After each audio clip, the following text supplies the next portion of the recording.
Magandang araw po sa inyo, Sir Misteryo. Gayon na rin po sa lahat ng mga listeners ng channel nyo. Tawagin nyo na lang po akong Royet. Taga Mindoro po ako. Gusto ko na lang pong itago ang eksaktong lugar ng pinangyarihan ng kwento ko. Dahil hanggang ngayon ay may mga nakatira pa rin doon at nagpapaupa pa rin ang may-ari. Ayoko pong magdulot ng takot o gulo, lalo na't anumang oras ay maaari silang bumalik sa tinitirhan nila roon. Nangyari po ito noong nagdesisyon akong magsimula ulit matapos ang ilang personal na problema.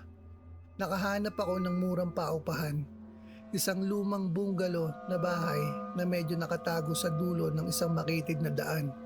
Napapaligiran ito ng matatandang puno ng mga mangga at santol at parang laging may kakaibang katahimikan sa paligid. Sa unang tingin, maayos naman po ang bahay. Luma pero matibay ang pagkakayari.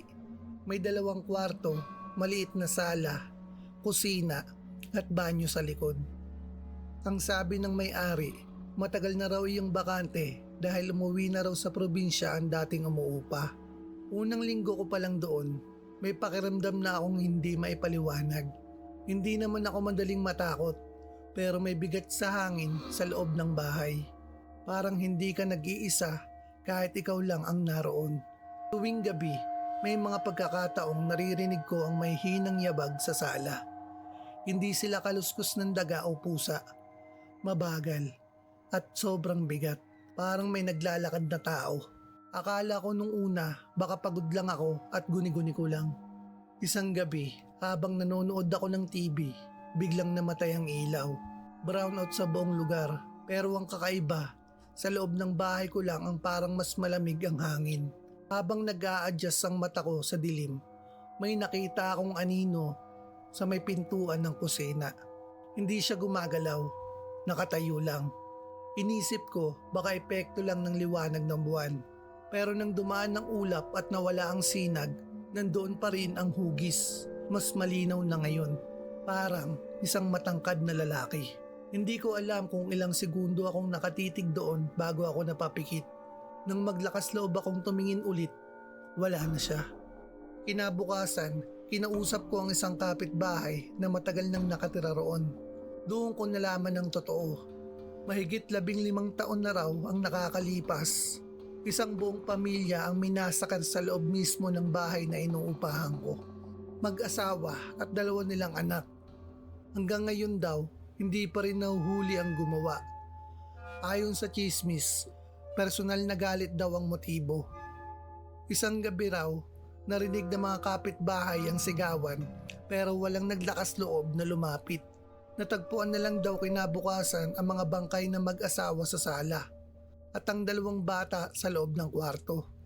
Hindi ko agad pinaniwalaan pero habang kinukwento niya iyon, napansin kong hindi siya makatingin ng diretso sa bahay. Parang may takot pa rin sa mga mata niya. Simula nang malaman ko iyon, mas naging malinaw ang mga nararanasan ko. Minsan, habang naguhugas ako ng pinggan, may naririnig akong mahihinang yabag ng maliliit na paa sa likod ko. Parang may mga batang tumatakbo sa sala. Kapag lilingon ako, wala namang tao. Isang madaling araw, nagising ako dahil parang may humihinga malapit sa mukha ko. Ramdam ko ang malamig na hangin sa pisngi ko. Pagmulat ko ng mata, may nakita akong anyo ng isang babae sa may gilid ng kama. Mahaba ang buhok, gusot-gusot at ang ulo niya ay bahagyang nakatagilid. Sa likod niya, sa may pintuan, may 2 mas maliliit na anino. Hindi sila malinaw pero alam kong hindi sila imahinasyon lang. Hindi ako makasigaw, parang may pumipigil sa lalamunan ko. Unti-unti silang umatras papunta sa labas ng kwarto. At doon ko narinig ang mahinang iyak ng bata. Isang iyak na punong-puno ng takot. Kinabukasan, nagpasya na akong umalis. Habang nag-iimpake ako, napansin ko ang mga marka sa sahig ng sala. Parang mga lumang mantya na hindi tuluyang natanggal.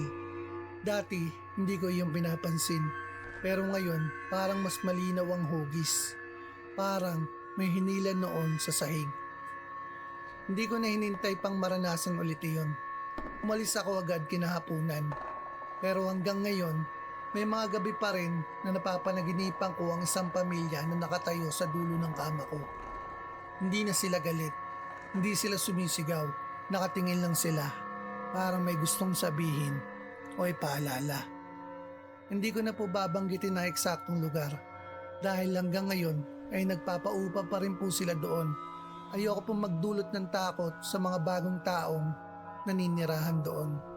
Maraming salamat po, Sir Misterio, sa pagbibigay ng pagkakataon na may bahagi ko ito. Sana po ay magsilbi itong babala sa iba na hindi lahat ng murang paupahan ay simpleng pagkakataon lang. Minsan, may kasamang kwento ang bawat pader. Mag-iingat po kayong lahat, palagi.